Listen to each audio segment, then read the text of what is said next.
Halo, welcome back to my YouTube channel, Dayu Widiarani. Halo, selamat malam. Kali ini Dayu mau nge-review. Ini Dayu punya mahar pernikahan. Mahar pernikahannya pakai logam mulia dari Antam, guys. Jadi, kali ini di video ini Dayu mau nge-review mahar perhiasan Antam dan sedikit bocorannya kenapa Dayu milih mahar pernikahannya pakai Antam. Yuk, kita review dulu. Dari maharnya bingkainya sih biasa aja, putih polos kayak gini ya, nggak pakai bingkai yang aneh-aneh gitu. Bingkainya full putih polos. Untuk aksen dalamnya, Dayu pakai di tiap pojoknya ini ada pakai pernak-pernik dari akrilik kayak gini. Di tiap pojoknya ada akrilik batiknya warna gold. Terus di sekelilingnya ditambahin pakai aksen mutiara kayak gitu. Udah simpel aja sih. Terus di tengahnya ada antamnya. Ini antamnya cuma 1 gram ya guys, antamnya 1 gram, terus dibingkai lagi kayak gitu. Terus di bawahnya ada aksen bunga-bunga keringnya, di atasnya ada nama aku sama suami aku, terus ada ucapannya juga, Satya Kanti Kawekasan. Itu bahasa Bali yang artinya setia sampai maut memisahkan. Amin. Jadi ini dia, simpel aja dari maharnya itu. Siapa tahu bisa jadi referensi untuk teman-teman yang mau nikah atau mau lamaran, mungkin ini bisa jadi referensi ya. Maharnya pakai logam mulia dari Antam. Kenapa Dayu pilih logam mulia?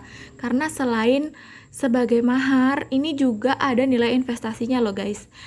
Yuk kita hitung-hitung nilai investasi yang dimaksud itu apa sih? Nah, ini dia depan Dayu udah Dayu siapin kertas sama pulpen.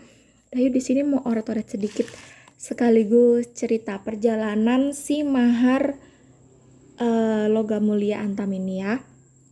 Jadi Dayu nikah itu pada tahun 2012.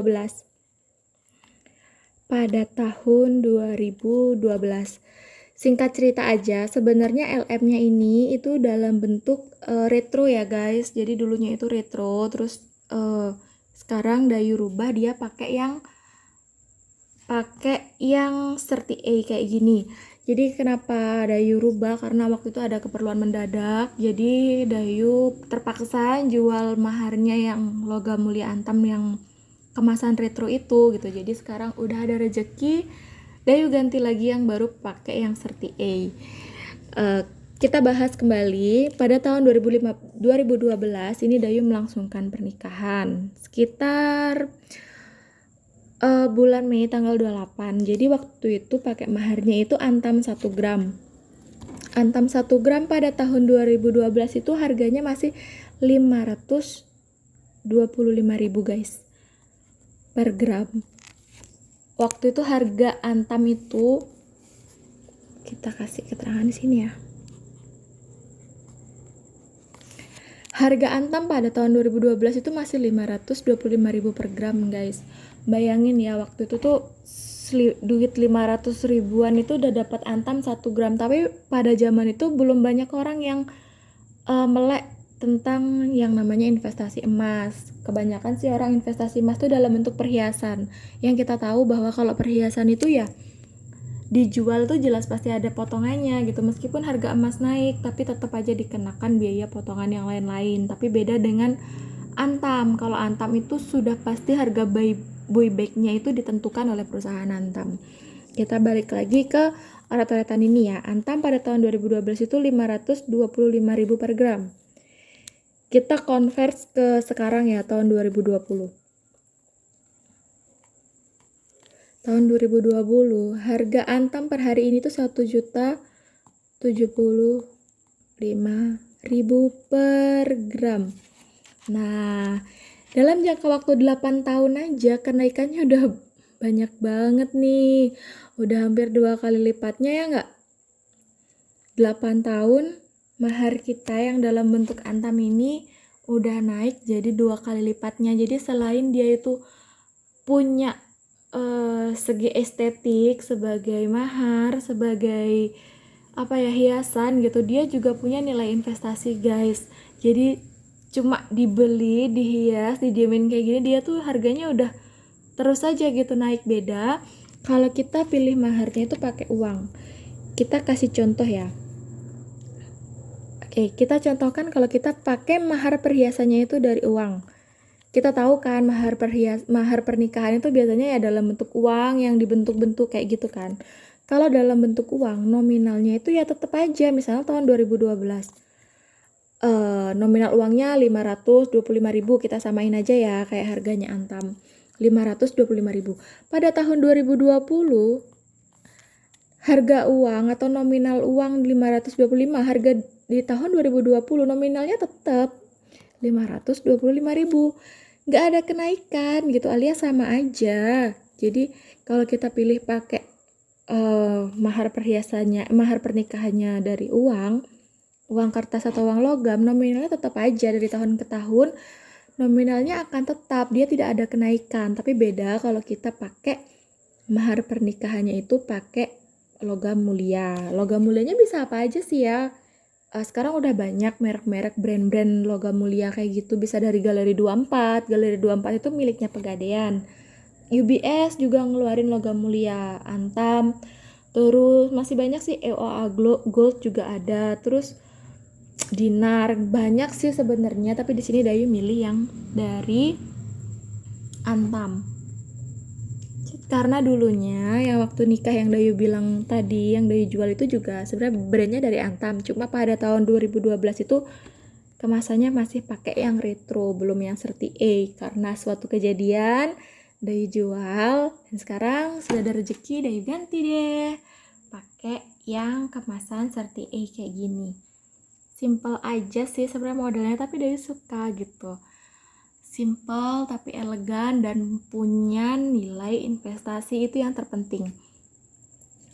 Udah banyak juga artis-artis yang mulai melek Antam, jadi mereka mahar pernikahannya pakai Antam ya. Kita banyak lihat kan di Instagram seliweran artis-artis nikah itu maharnya pakai Antam. Oke, ini dia sedikit penjelasan Dayu kenapa Dayu pilih pakai Antam, karena Antam itu selain sebagai mahar pernikahan juga punya nilai investasi.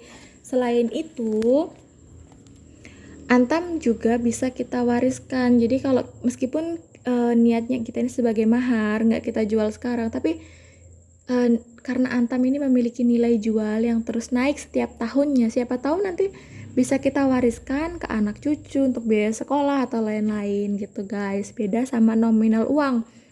Oh ya, ada satu lagi kekurangan dari uang jika kita memilih mahar perhiasan pakai uang. Yang pertama ya, uang itu nominalnya tetap. Nominalnya tuh tidak berubah. Nominalnya tidak berubah. Tidak berubah itu dalam artian ya ini tadi 2012 uang 525, di tahun 2020 525.000 ya tetap aja 525.000 gitu. Yang kedua, uang itu bisa aja kemakan usia ya guys. Kemakan usia dalam artian apa? Bisa aja di tahun 10 tahun yang lalu uang 1.000 rupiah itu masih ada harganya ya, masih bisa kita belanjakan lah. 10 tahun yang lalu itu uang 1.000 rupiah ini masih bisa kita belanjakan. Di 20 tahun kemudian bisa jadi uang 1.000 rupiah ini sudah tidak memiliki daya tukar lagi, atau udah nggak bisa diperjualbelikan lagi. Sama seperti uang zaman dulu yang mungkin zaman nenek kakek kita itu uang 10 perak itu masih berarti ya. Uang 10 perak itu mungkin zaman mereka tuh masih berarti, tapi sekarang kalau kita menjumpai uang 10 perak mau dibuat apa gitu, dibuat beli apa, itu udah nggak punya, dia udah nggak punya nilai tukar lagi, udah nggak punya daya tukar lagi gitu. Sedangkan kalau logam mulia itu bisa dijual kapan aja, mau kita jual sekarang, kita jual 10 tahun lagi, 20 tahun lagi, semakin lama justru harganya semakin naik, dan itu sudah hukum pasti. Kalau emas itu harganya tiap tahun pasti naik. Oke, sekian dulu. Kalau kalian suka sama channel ini, jangan lupa di subscribe. Untuk kedepannya channel ini akan lebih banyak untuk mengedukasi kalian tentang dunia peremasan. Jadi jangan sampai kelewatan video-video berikutnya. Jangan lupa subscribe, kalian like, kalian komen di bawah. Mungkin ada yang kurang atau gimana dari video Dayu, kita belajar sama-sama. Dan jangan lupa share juga ke teman-teman kalian yang mungkin mau nikah. Mungkin mahar logam mulia ini bisa jadi referensi ya guys. Oke, see you on my next video. Thank you.